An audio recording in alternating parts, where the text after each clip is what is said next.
సంతోషంగా ఉందంటే బడి పిల్లలు ఇన్నట్టు ఉంటున్నారు సిద్దిపేటలో అయితే. I'm very happy. ఇంకొక మాట చెప్తా, ఇది ఫైనల్గా.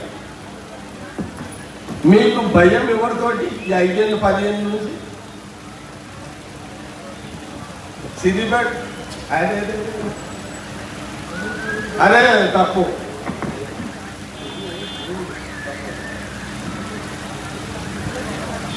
ఎవరితోటి?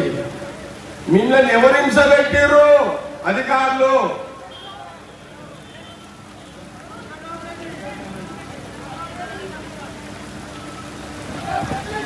ఎవరా? డిపార్ట్మెంట్ వాళ్ళే కరే, పోలీస్.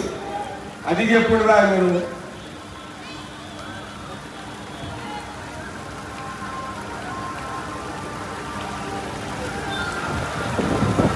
ఒక గ్యారెంటీ మీకు ఇస్తున్నా,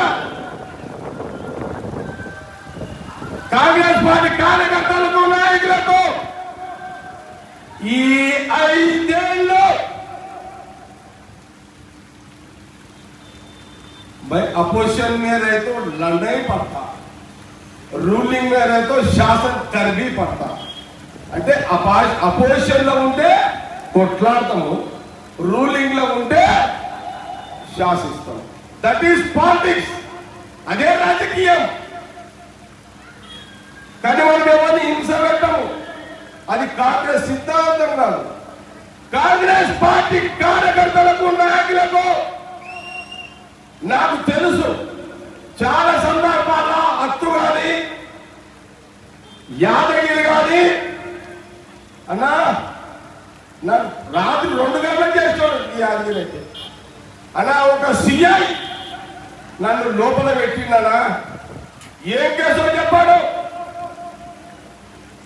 ఏమి చెప్పాడు, చెయ్యాడు. 2 గంటల రాత్రి కదా, గుట్ట మీద. అది ఏ పోలీస్ స్టేషన్ అది?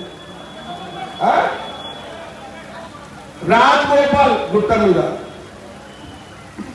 నేను చెప్తున్నా పోలీస్ అధికారులకు, కొంతమందికి ఇంత చెంచాగిరి కొంతమంది పోలీసులకు అవసరం లేదు. ఇంత హీనమైన పక్క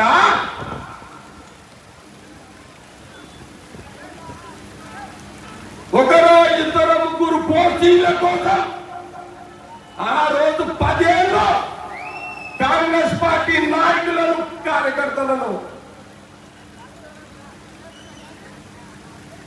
ఇబ్బంది పెట్టిదే. మిగతా నీ తుపాకులా మాట.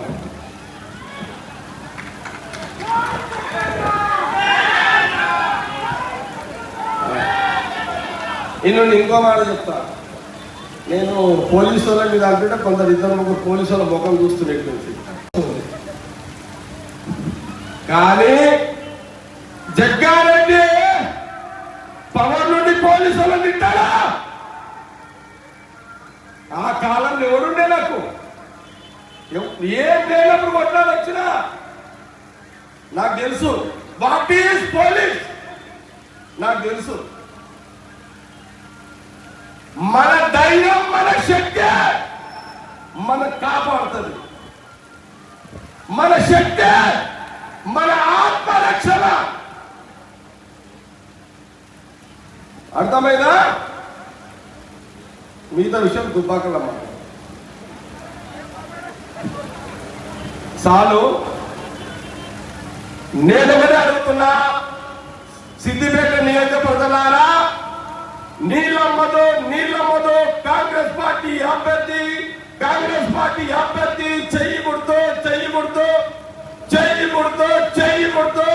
గుర్తు మీద ఓటేసి